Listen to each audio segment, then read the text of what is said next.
नमस्कार। कांग्रेस के उदारवादी चरण के भाग 2 में आपका स्वागत है। पार्ट 2 में हम ये पढ़ने का प्रयास करेंगे कि प्रारंभिक राष्ट्रवादियों यानी उदारवादियों का क्या कार्यक्रम था, क्या उद्देश्य थे, और साथ में हम ये जानने का भी प्रयास करेंगे कि उदारवादियों के कार्यों का मूल्यांकन किस तरह से किया जाए, यानी क्या वो अपने कार्यक्रम में सफल हुए। तो पहला पढ़ते हैं प्रारंभिक राष्ट्रवादियों यानी कांग्रेस की स्थापना का 1885 से 1905 का प्रथम चरण यानी उदारवादी चरण या राष्ट्रवादी चरण या शुरुआती चरण, जिसमें राष्ट्रवादी नेताओं ने यानी दादा भाई नौरोजी, फिरोज शाह मेहता, व्योमेश चंद्र बनर्जी, सुरेंद्रनाथ बनर्जी, आनंद मोहन बोस, ऐसे कई अनगिनत नेता जिनका क्या उद्देश्य थे, क्या कार्यक्रम थे, जिसमें पहला है संवैधानिक दायरे में रहकर प्रदर्शन व सभाएं करना। कांग्रेस के शुरुआती चरण में ही ब्रिटिश सरकार कांग्रेस को कुचलने का प्रयास करने लगी थी, तो ये नहीं चाहते थे कि कांग्रेस अपने शुरुआती चरण में ही मृतप्राय हो जाए, इसलिए हमें कार्यक्रम करने हैं या आज़ादी के आंदोलन चलाना है या प्रदर्शन है, सभा करना है, तो वह क्या करना है, संवैधानिक दायरे में रहकर ही करनी है। पहला चीज़ कार्यक्रम उद्देश्य क्या था, संवैधानिक दायरे में रहकर प्रदर्शन और सभाएं करना। दूसरा था भारत के पक्ष में जनमत का निर्माण करना। भारत के पक्ष में जनमत का निर्माण करना। भारत का मतलब क्या है, भारत जो अब उस समय विभिन्न भाषाओं को बोलने वाला, विभिन्न संप्रदाय को मानने वाला और यहाँ तक कि दूर दूर तक फैला हुआ, इस बहुत ही कम संचार के साधन होते हुए, तो क्या करना है, भारत के पक्ष में जनमत का निर्माण करना, यानी भारत की जो क्या मांगे हैं उनको रखना विभिन्न माध्यमों से, समाचार पत्रों के माध्यम से खासकर। तो ये नेता ये करते थे, भारत के पक्ष में जनमत या जनता को ही जागरूक करना चाहते थे कि वह भारत की गरीबी के कारण कौन है, अंग्रेज़ों का शासन है, इस तरह से।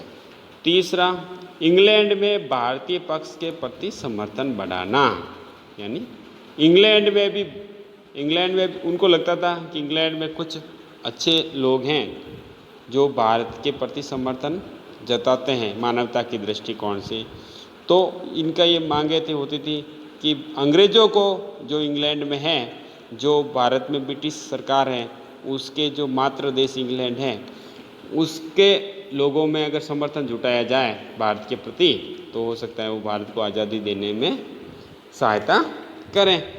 अगला चौथा, भारतीयों को राजनीतिक शिक्षा देना था। मूलतः काम क्या था, अंग्रेज़ों से अगर विचित होना है, अंग्रेज़ों को भारत से बाहर निकालना है, तो भारत को राजनीतिक शिक्षा, भारत के लोगों को राजनीतिक शिक्षा दी जाए, भारतीयों को शिक्षित किया जाए, उनमें हर तरह की जागरूकता उत्पन्न की जाए। पांचवा, ब्रिटेन से भारत के राजनीतिक संबंधों को बनाए रखना, क्योंकि वह समय ब्रिटिश सरकार को प्रत्यक्ष चुनौती देने हेतु उपयुक्त न था।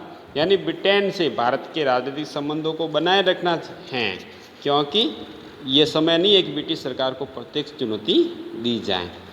तो पहला अगर प्रश्न आता है कि प्रारंभिक राष्ट्रवादियों या उदारवादियों के उद्देश्य क्या थे या कार्यक्रम क्या था, तो ये 5 बिंदु आपको लिखकर अपना उत्तर समाप्त करना है।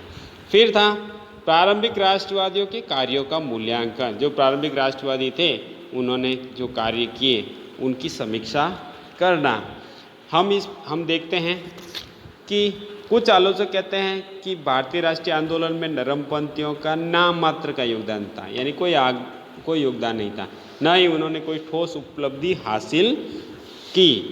इन आलोचकों का दावा है कि अपने प्रारंभिक चरण में कांग्रेस शिक्षित मध्यम वर्ग अथवा भारतीय उद्योगपतियों का ही प्रतिनिधित्व करती थी। उनकी अनुनय विनय की नीति, यानी प्रार्थना पत्र के माध्यम से अनुनय करना, विनय करना अंग्रेजों के सामने, उसको आंशिक सफलता ही मिली। उनकी अधिकांश मांगे सरकार ने स्वीकार नहीं की। निसंदेह, यानी आलोचना क्या है कि इनकी कोई ठोस उपलब्धि नहीं है, ये केवल शिक्षित मध्यम वर्ग या उद्योगपतियों का ही प्रतिनिधित्व करते थे, या इनकी कोई अनुनय विनय की कोई खास सफलता नहीं मिली।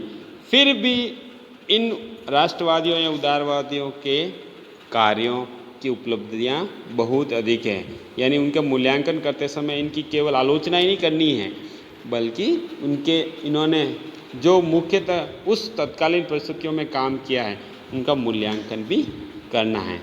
तो क्या हो सकता है मूल्यांकन के रूप में? उन्होंने तत्कालीन भारतीय समाज को नेतृत्व प्रदान किया। एक ऐसे समय में कांग्रेस का नेतृत्व किया जब भारतीय समाज एक सुसुप्त अवस्था में था, किसी प्रकार की राजनीतिक शिक्षा या अंग्रेज़ों की आर्थिक नीतियों या भारत के हितों के बारे में लोगों को नहीं पता था, या वो नहीं देख पा रहे थे कि किस तरह से आंदोलन शुरू किया जाए। उस समय भारतीय समाज का नेतृत्व किया। दूसरा, उदारवादियों ने साझा हितों के सिद्धांतों पर आम सहमति बनाने व जागृति लाने में वे काफ़ी हद तक सफल रहे और भारतवासियों को भारत अथवा भारत की भावना फैलाई। यानी उनको कहा भारत के लोगों को कि आप भारतवासी हैं, आप और हमारे सबके हित समान हैं और हमारे हित अंग्रेज़ों के हितों से टकराते हैं, ऐसी भावना भारत के लोगों में भरी। उदारवादी लोगों ने लोगों को राजनीतिक कार्यों में दक्ष किया और आधुनिक विचारों को लोकप्रिय बनाया, यानी राष्ट्रवाद की भावना फैलाई भारतीयों में। इसके अलावा उदारवादियों ने उपनिवेशवादी शासन की आर्थिक शोषण की नीति को उजागर किया, यानी अंग्रेज़ों के अधिक भू राजस्व लेने की,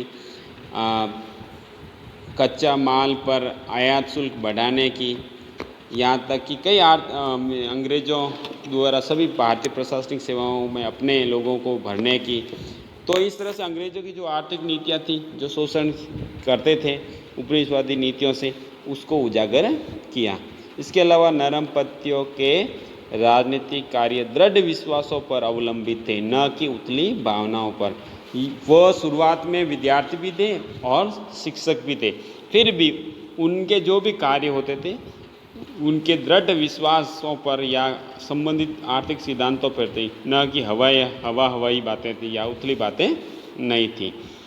उदारवादियों ने इन सच्चाई को सार्वजनिक किया कि भारत का शासन भारतीयों द्वारा उनके हित में हो, यानी अंग्रेज़ों को कहा कि भारत का जो शासन आप चला रहे हो वह भारतीयों के द्वारा होना चाहिए और भारतीयों के हित में होना चाहिए, यानी भारत भारतीयों के लिए नारा इन्होंने लगाया। उदारवादियों ने भारतीयों में राष्ट्रवाद व लोकतांत्रिक विचारों व प्रतिनिधि संस्थाओं के विचारों को लोकप्रिय बनाया, यानी राष्ट्रवाद, लोकतंत्र, गणराज्य, प्रतिनिधि संस्थाओं का विकास इत्यादि विचारें जो पश्चिम के प्रमुख विचार थे उनको भारत में फैलाए। एक समान राजनीतिक और आर्थिक कार्यक्रम विकसित किया, जिसके बाद राष्ट्रीय आंदोलन को गति मिली। उदारवादियों के प्रयासों से ही विदेशों, विशेषकर इंग्लैंड में भारतीय पक्ष को समर्थन मिला और इंग्लैंड में कुछ लोग भारतीयों को अधिक अधिकार दिए जाने या उनके अकाल के समय राहत कार्य चलाने या लोक कल्याणकारी मदों, शिक्षा, स्वास्थ्य इत्यादि पर अधिक ध्यान देने के लिए प्रयास किया। धन्यवाद।